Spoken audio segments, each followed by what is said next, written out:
घर में चहल पहल थी। बच्चे खुशी से चहक रहे थे। घर की साज सज्जा और मेहमानों के स्वागत सत्कार का प्रबंध करने में घर के बड़े बुजुर्ग व्यस्त थे, किंतु राशि का मन उदास था। उसे कुछ भी अच्छा नहीं लग रहा था। दरअसल आज उसकी सगाई थी। घर की महिलाएं बार बार उसे साज श्रृंगार के लिए कह रही थीं, लेकिन वह चुपचाप खिड़की से बाहर देख रही थी। उसे कुछ सोच नहीं रहा था कि क्या करे। 2 महीने पहले जब उसकी शादी तय हुई थी तो वह खूब रोई थी। वह किसी और को चाहती थी, लेकिन उसके माता पिता ने उससे पूछे बगैर एक व्यवसायी से उसकी शादी पक्की कर दी थी।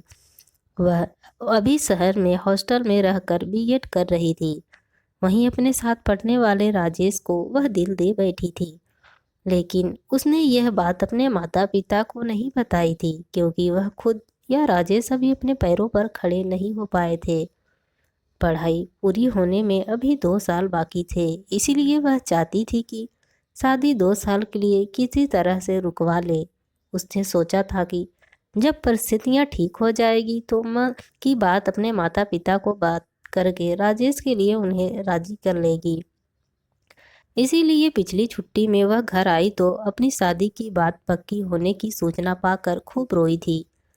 शादी के लिए मना कर दिया था, लेकिन किसी ने उसकी एक ना सुनी। पिताजी तो एकदम भड़क गए और चिल्लाते हुए बोले थे, शादी वहीं होगी जहां मैं चाहूँगा। राजेश को उसने फ़ोन पर ये बातें बताई थी। वह घबरा गया था। उसने कहा था, राशि तुम शादी के लिए मना कर दो। नहीं, यह इतना आसान नहीं है। पिताजी मानने को तैयार नहीं हैं। लेकिन मैं कैसे रहूँगा, तुम अकेला हो जाऊँगा तुम्हारे बिना। मैं भी तुम्हारे बिना नहीं जी पाऊँगी राजेश। राशि का गला भर आया था। एक काम करो, तुम पहले हॉस्टल आ जाओ, कोई उपाय निकालते हैं। राजेश ने कहा था, मैं रेलवे स्टेशन पर तुम्हारा इंतजार करूँगा। 2 नंबर गेट पर मिलना, वहीं से दोनों हॉस्टल चलेंगे। उदास स्वर में राशि बोली थी, ठीक है, मैं गेट पर तुम्हारा इंतजार करूँगी। तय योजना के अनुसार राशि रेल से उतरकर 2 नंबर गेट पर खड़ी हो गई थी। तभी एक कार आकर राशि के पास रुकी। उसने राजेश बाहर निकला और राशि के गले लगकर बोला, मैं तुम्हारे बिना नहीं रह सकता राशि। प्रवासी हो गई। राजेश ने कहा, आओ गाड़ी में बैठकर बात करते हैं। राजेश कितना सच्चा है, राशि ने सोचा। तभी हॉस्टल जाने के लिए गाड़ी ले आया। नहीं तो ऑटो से 20 रुपए में पहुंची। 2 किलोमीटर दूर है हॉस्टल। गाड़ी में बैठते ही राजेश ने राशि का हाथ अपने हाथ में लेकर कहा, राशि मैं तुमसे प्यार करता हूँ। तुम नहीं मिली तो मैं अपनी जान दे दूंगा। कार सड़क पर दौड़ने लगी। राशि बोली, नहीं राजेश, ऐसा नहीं करना। मैं तुम्हारी हूँ और हमेशा तुम्हारी ही रहूँगी। इसके लिए मैंने एक उपाय सोचा है।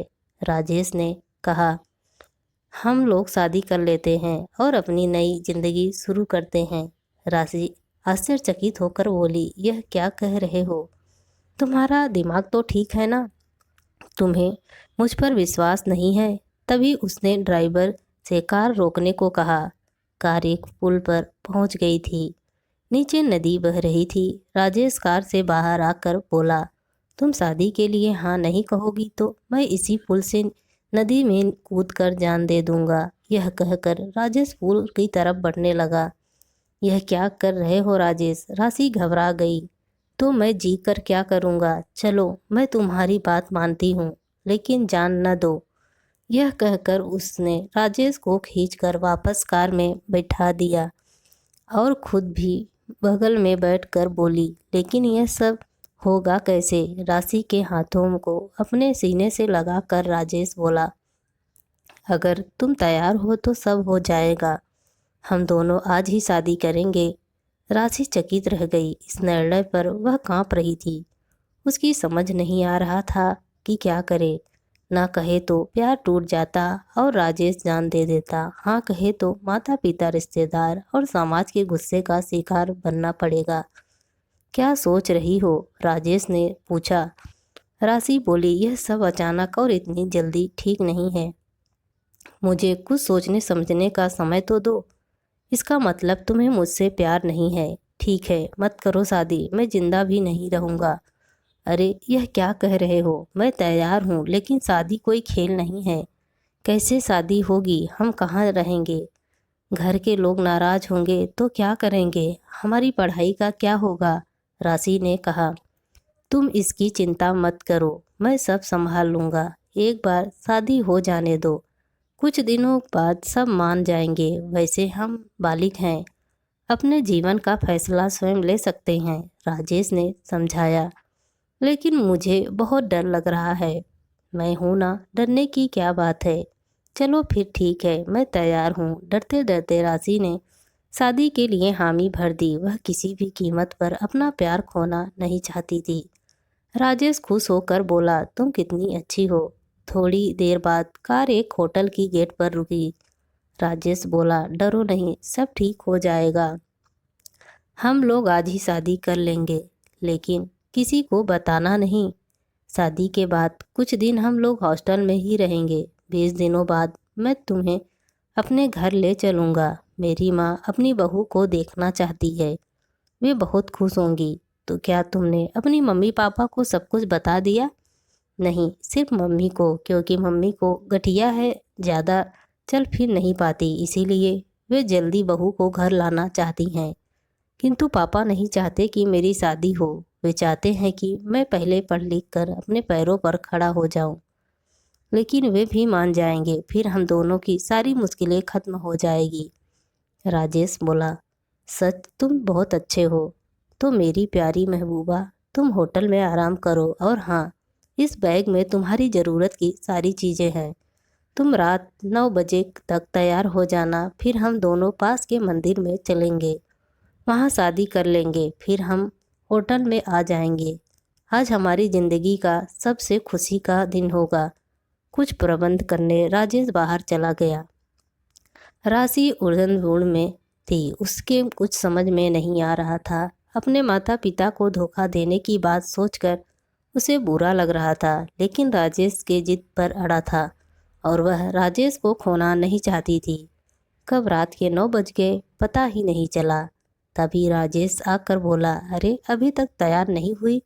समय कम है, तैयार हो जाओ। मैं भी तैयार हो रहा हूँ। लेकिन राकेश, यह सब ठीक नहीं हो रहा है, राशि ने कहा।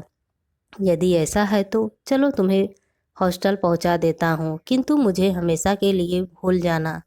मैं इस दुनिया से दूर चला जाऊँगा। जहाँ प्यार नहीं वहाँ जी कर क्या करना। राजेश उदास होकर बोला, तुम बहुत जिद्दी हो राजेश। डरती हूँ कहीं कुछ बुरा ना हो जाए, लेकिन मैं किसी कीमत पर अपना प्यार पाना चाहती हूँ। चाहता नहीं तो बस राजेश, और कुछ मत कहो। 1 घंटे में तैयार होकर दोनों पास के एक मंदिर में पहुँच गए। वहाँ राजेश के कुछ दोस्त पहले से मौजूद थे। राजेश मंदिर के पुजारी से बोला, पंडित जी, हमारी शादी जल्दी करा दीजिए। जल्दी ही शादी की प्रक्रिया पूरी हो गई। राशि और राकेश एक दूसरे के हो गए। राशि को अपनी बाहों में लेकर राजेश बोला, चलो अब हम होटल चलते हैं, आज की रात वहीं बितानी है। दोनों होटल में आ गए, लेकिन यह दूसरा होटल था।